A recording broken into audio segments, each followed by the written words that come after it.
Welcome back to Season 2 of That's So Second Millennium, the Catholic Science podcast, where we look forward to the new synthesis in the new millennium between faith, philosophy, and science.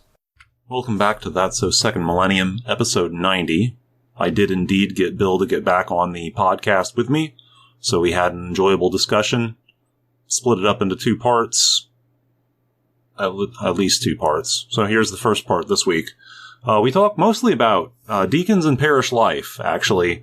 We'll make the connection with sociology somewhat explicit in a future episode, but that's the spirit, at least on my side. That's a spirit in which this is being offered. Of course, as Catholic scientists, we're Catholics, and we're watching the church, go through its own sort of upheaval as we enter modern society. And of course, modern society in many ways is defined by its opposition to the Catholic Church, which puts us in an interesting position. Puts all of us in an interesting position, Catholics and anti-Catholics alike. So we're talking mostly about deacons and about church leadership and communication. Actually, that's entirely what we're talking about in the course of this particular podcast.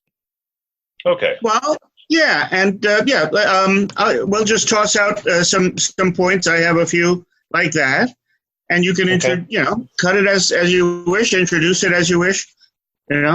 You can say we find the two guys actually literally got together. Well, right? At least virtually, right?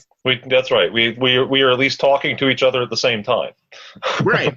Yeah. So yes. All right. Yeah, so here we are. Finally, as I promised, Bill is back on the podcast. Hello, Paul. Yes. It is about time, and it's good to hear your voice and more directly than I do when I listen to your solo flights, and I enjoy them. I think it's one of the keys to our podcast has been the successful and enjoyable conversation we have. We talked about deacons a little bit, and we're revisiting. There's the issue about permanent deacons is such a muddy one. I think it was really, you would perhaps remember what it was like when they first got reinstated in the Western Church. Yes, that was Paul VI's. It was a motu proprio of Paul VI, wasn't it?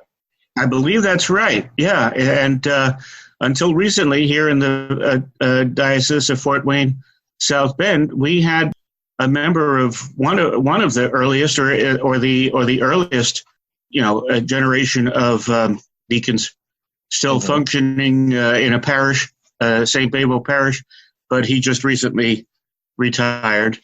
Mm-hmm.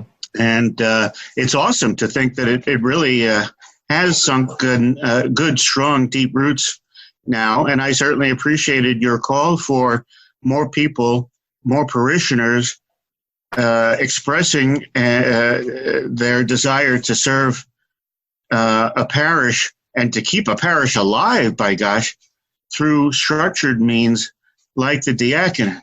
But my concern there was that it's conceivable that if we're not careful, talking about the diaconate or the permanent lay diaconate, it runs the risk in these times of being poo-pooed more as a representative of clericalism rather than a practical role of service to the parish in everyday life.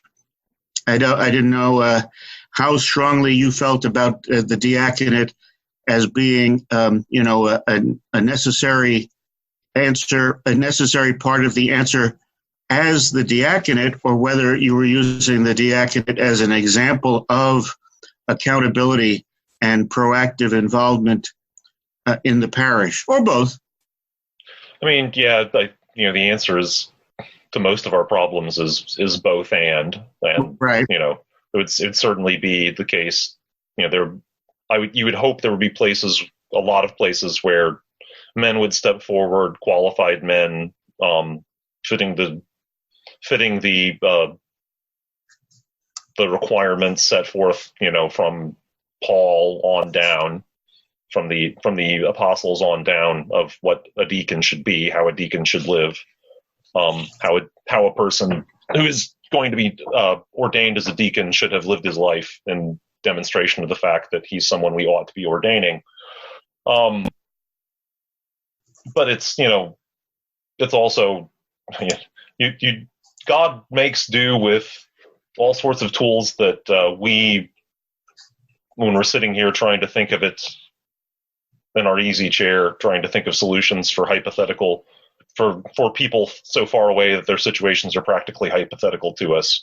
Right. God makes use of a wide variety of tools. I mean, like we were discussing before I started the recording, the deacons, the point of departure for the first 7 deacons was that the Greek-speaking widows who needed, help from the Christian community were being shortchanged compared to the Hebrew-speaking widows.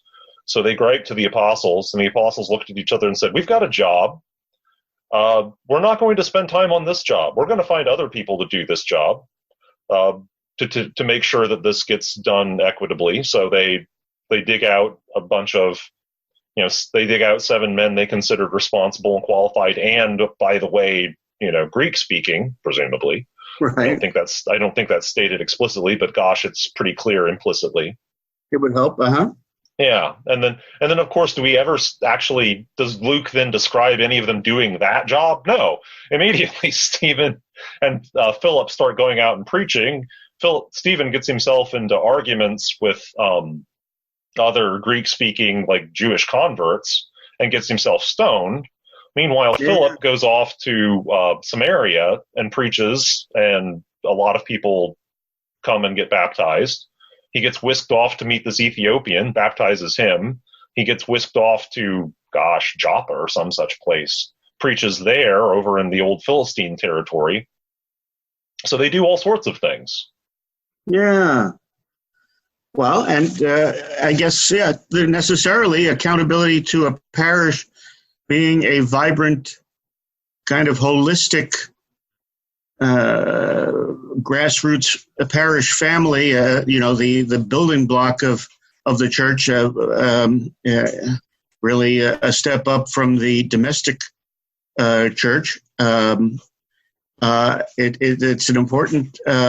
It's an important mission that can, as you imply, can be fulfilled in many different ways and probably will change over time. It looks like the Amazon Synod is certainly contemplating handling things in a bit of a different way down there. Yeah, that whole parish community. That whole set of issues. Yeah, I haven't honestly taken the time to read into the details of those documents and the quarrels that are being had about those documents. But yeah, and it's probably too early to say exactly how that will all be fleshed out in canon law and all of that. But it is something that is increasingly being discussed. And one thing I wanted to mention about that, and I think you even used the term elders at one point last week. I liked that point even more than the point about deacons per se. Mm-hmm. And it to me, it brings back again that point about parish being a family and parishes families having the equivalent of elders as facilitators of not only communication and conversation, but also of the imparting of tradition and wisdom. And I know that you felt and properly feel we should all feel that's something that parishes absolutely have to do nowadays, because our culture is not doing a very good job at large of transporting of imparting wisdom of a general nature. Yeah. Would you agree? Oh gosh. Oh. Yeah, that's a fairly easy claim to make there.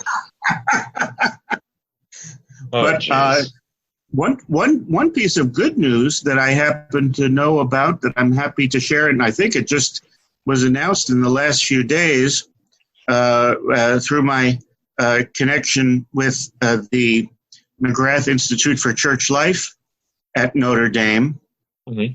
I know that they just announced that they've received a $1 million grant from the Lilly Foundation to establish something. Let's see, there's a name for it in particular. It's called the Church Communications Ecology Program, where they're actually, they do a wonderful job nationwide of reaching out to ministers of all sorts who serve at the parish and diocesan level. Mm-hmm. And the Lilly Foundation is now supporting a particular program that will incorporate very explicitly the role of better communication and especially better use of the digital and online forms of communication as a key part of keeping parishes talking with each other or within each other. And I thought that was pretty cool that, regardless of the hierarchical structures locally or globally, basically we just have to sit down and share ideas in ways that transcend multiple generations of people and certainly multiple backgrounds of all sorts, so that we're actually talking about how to keep parishes alive from everybody's perspective. Yeah. If we're not talking about it, we're not going to be able to do it. No number of deacons or priests or bishops are going to be able to keep a parish alive if the parish isn't communicating within itself. Right. Well, yeah, there'll be no cohesiveness to it for sure. Yes. Yeah. Which is unfortunately what we see, and that's, the product of the entire 20th century, atomization of culture in general. Exactly. Yeah, and we've fallen victim within the church just as much as any secular institution. Yeah. If you enjoyed this episode, or it made you think, come on over to That's So Second Millennium's Facebook page and leave a comment or ask a question. We'd love to hear from you.